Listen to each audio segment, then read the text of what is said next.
Oh, hello there, my fellow American. I see that you might be interested into getting into this whole Premier League thing. And in this series, my goal is to give you a crash course on all the major teams in England.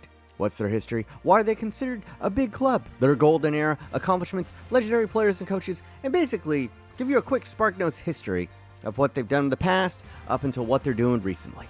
And more importantly, let you know what their fan bases are sensitive about. Touchy. And hopefully by the end of this video, you'll know how to shit talk to their fans. Welcome to a Clueless American's Guide to Manchester United. But first, like FIFA, I gotta pay some bills. Just like I'm about to be your guide to Manchester United, let me be your guide to this video's sponsor. Raid Shadow Legends. The Hydra has multiple different heads, each one a complete boss battle all their own. There is the head of Blight, the head of Torment, the head of Mischief, the head of Wrath, the head of Decay, and finally, the head of Suffering. That's the main one. And personally, as a huge fan of heads, I say, the more the better. Hey, do you want a free legendary champion? Silly question. Of course you do. Well, check out Sun Wukong. Raid's very own Monkey King is coming as a free legendary champion. And all you have to do is log into Raid on 7 different days between August 22nd and October 23rd, and you'll get your hands on this awesome champion. And no journey to the west required. Just log in, and that's it. And for new players, you can get your hands on Stag Knight, one of the best epic champions in the game. But that's not all. You can get a skin for Stag Knight designed by JonTron. What? Just use the promo code JTSkin before October 7th, and it's as easy as that. Oh, and if you're not a new player, don't worry about it. You can still get Stag Knight and the skin through an in-game event. With all this exciting stuff and more coming to Raid, there's never been a better time to get into it. So new players, use my link or scan the QR code in the top left-hand corner, and you'll get a free starter pack with all this free in-game loot. And once you're in there crushing your enemies, come find me. This is my handle, @BMOnus, and join my clan. So click on the link on the top of the description, and I'll see you on the battlefield. Thanks again to Raid Shadow Legends for sponsoring this video. Now, back to the show. Alright, so the history of Manchester United is pretty fucking long. And when I mean long, they're founded all the way back in 1878. Not 19, not 20, 1878. Their stadium, Old Trafford, was bombed by Hitler during World War II. That's the kind of old I'm talking about here. And yes, I could run you through their entire history, but this video would be far too long for your short American attention span. Thank the Chinese and TikTok. So if anybody asks you, how do you feel about the olden days of Manchester United? You respond, well, that George Best guy, he was pretty good. Or alternatively, you say, Matt Busby, what a manager, am I right? And then just smile and nod. Because that's pretty much all you really need to know about the black and white era of Man United. Now, if you want to go more in depth, check out Stephen Howson's detailed series on the complete history of this club. But for this video, I'm just trying to get you through it as quick as possible. So let's move on to why this club is a big deal and why they are one of the most popular teams in the world. Well, for my American viewers, they are the Dallas Cowboys or the Los Angeles Lakers of the Premier League. And by that I mean amazing in the 90s and early 2000s, but more recently kinda shit. But for the stretch when they were good, they were a dynasty unlike England had ever seen. Their notable accomplishments include a record 20 league titles, 12 FA Cups, 6 League Cups, a record 21 FA Community Shields, which is less impressive when you realize that it's pretty much a glorified preseason game. Congrats, Arsenal. They've won the European Cup, aka the Champions League, 3 times, 1 Europa League Cup, 1 UEFA Super Cup, and 1 FIFA Club World Cup, with the majority of the trophy cabinet won under a legendary manager, Sir Alex Ferguson. Yes, that is Sir Alex Ferguson. This man was so good at coaching that they knighted him for his contributions to the game, and he is easily one of the greatest managers of all time, and has in fact won more trophies than any other football manager in history. A staggering 38 pieces of silverware, which include 13 Premier League titles, 5 FA Cups, and 2 Champions League titles. And don't let that warm grandpa look fool you. This man has a mean streak in him, with multiple players telling stories of getting the hairdryer treatment during halftime. There's even one legendary story that during a halftime talk, he was so upset that he kicked a soccer cleat into David Beckham's beautiful face. But that anger rarely ever showed on the pitch, as his steely, calm demeanor brought confidence to a team even in the most dire of straits. It was almost magical, mystical, that with Sir Alex Ferguson at the helm, no matter the scoreline, no matter how late in a match, Manchester United were never out of it.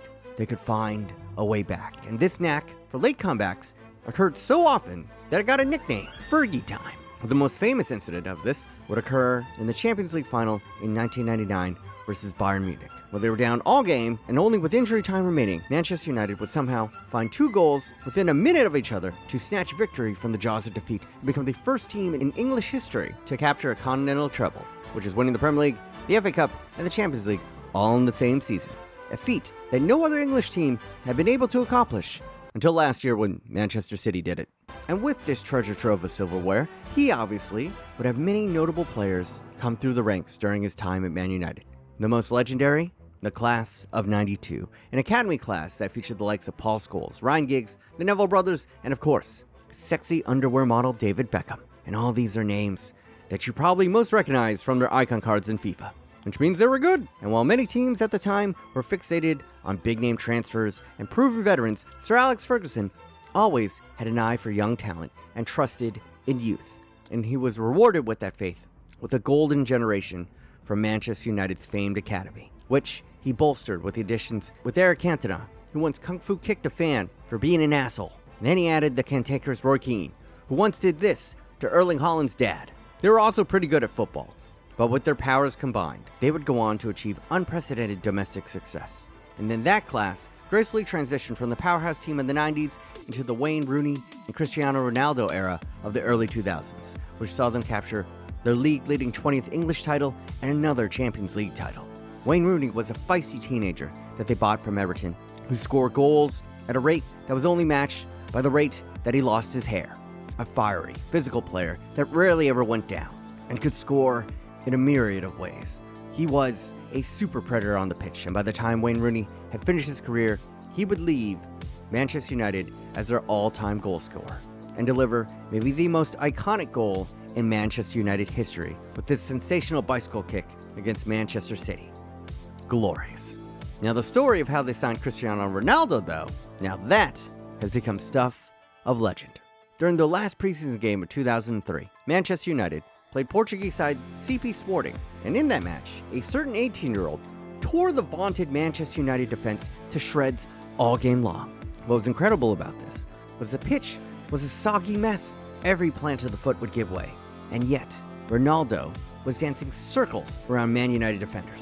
The thought occurred to many of these defenders that if he could do this on a shit surface, imagine what he could do on a real pitch. And Ronaldo put on a show all night, with Sporting going on to win 3-1. One of those goals coming on a free kick won after Ronaldo put one through the legs of a United player, and they had no choice but to bring him down. The teenager was dazzling, sensational, and simply unplayable that day.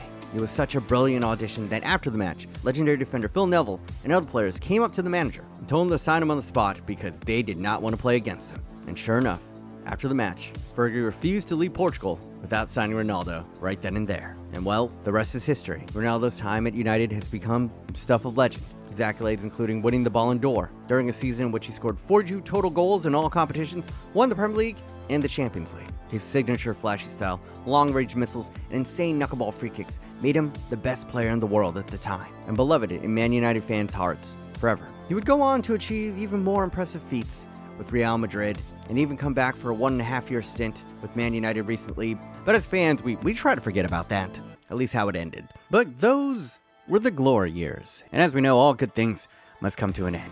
After a long-ass tenure at the club that spanned nearly 3 decades, Sir Alex Ferguson finally decided to hang it up. But he did it with one last hurrah. As in a sneaky move, he signed longtime Arsenal striker Robin van Persie, which was the difference in him capturing one last Premier League title in 2013 before riding off into the sunset. He would retire widely considered the greatest manager of all time, and certainly the greatest manager in Premier League history. But that would be the last time Manchester United had won the Premier League, because it was just downhill from there. No one could fill those massive shoes that Sir Alex Ferguson left, and it has just been a revolving door at manager ever since. Truly, the only highlights between then and now was Louis van Gaal falling down on the pitch for no reason, and the special one, Jose Mourinho, winning the Europa League Cup. But that's kind of like a Bama dropped down a division and won the D2 championship. Yeah, they won it, but is it that impressive? Really? And truly, the rot began for this club even before Sir Alex Ferguson retired. The decline of Manchester United started when the club was sold to the Glazer family, who are the owners of the Tampa Bay Buccaneers. And what they did was saddle the club with hundreds of millions of dollars worth of debt. And simply, the franchise has never recovered since. It is an ownership that has always prioritized profits over winning, and thus they've allowed their rivals, especially their noisy neighbors Manchester City, dominate them in every facet of the game. From on the pitch to the players they get in the transfer market, Man City have just run circles around Manchester United for the last decade. About the only thing that Man United have got them beat at these days is profitability. Yay. Nowadays, they're kind of like the Dallas Cowboys. They have a lot of marquee players, they got the name recognition, they have a shit ton of annoying fans, and even have a flirtation with greatness from time to time. But they're never true title contenders. You get what I'm saying? Now recently, there was a bit of hope, as the Glazers have put the club up for sale. And the rumor are the Qataris are going to cop. And if that happens, at least Manchester United could go toe-to-toe in the transfer market against the Saudis and the UAE, but that's no guarantee that they'll be title contenders again anytime soon. Still, at this point, most fans will take anyone over the Glazers. And their newest head coach, Erik ten Hag, had a promising debut season. His Heisenberg lookalike is said to be on the cutting edge of football tactics. So if new ownership can buy the club and throw their financial support behind Erik ten Hag, there's a slight glimmer of hope of them returning to the glory times. But really, till further notice, they've been a banter club for the past decade. More memes than dreams as of late. Now, as for the rivals, historically, they've had many clashes with Leeds United, but they kind of fell off harder than Manchester United over the past decade, so yeah. Really, Liverpool have been their main rival throughout the years, with the city of Manchester and Liverpool having this kind of Boston, New York type of hate going on. And they commemorate this rivalry every year when Liverpool fans sing about the Munich disaster, an incident where a plane carrying the Manchester United team in 1958 crashed, killing 22 people. And Liverpool fans sing songs about it. So Man United fans return the favor by serenading Liverpool fans about the Hillsborough disaster, another tragedy in which during a Liverpool match, 97 fans got astro-welded in a human crush incident. So as you can see, they keep it classy over in England. Kind of makes the fuck New York chants seem tame. Like you never see Boston Red Sox fans chanting about 9/11 every time they play the Yankees. You know what I'm saying? Now, more recently, they built up a rivalry with their crosstown rivals in Manchester City, who were merely a footnote in English history till the UAE used their oil money to create a footballing superpower the likes the world has never seen before. Once labeled the noisy neighbor by Sir Alex Ferguson, they have since dominated not just Manchester United, but the Premier League for the last 2 decades. And most likely for the foreseeable future. And with that, I pretty much caught you up on everything you need to know about Man United. Of course, I left out a lot of history. I didn't mention a little ass load of legendary players and events that went down. Sorry, Rio, but this is a quickie guide. I couldn't get to everyone. But hopefully you did enjoy. And if you did, go ahead, take a hard erect nipple, smush into the like button right now. Really helps me out in this godforsaken algorithm. Let me know what team you would like me to do a quickie guide on next. And before you go, follow me on TikTok at @thefatasian_official. And as always, thank you to all my patrons keeping me alive and well. Thanks to Lewis for editing this video. And yeah, until next time, guys, America.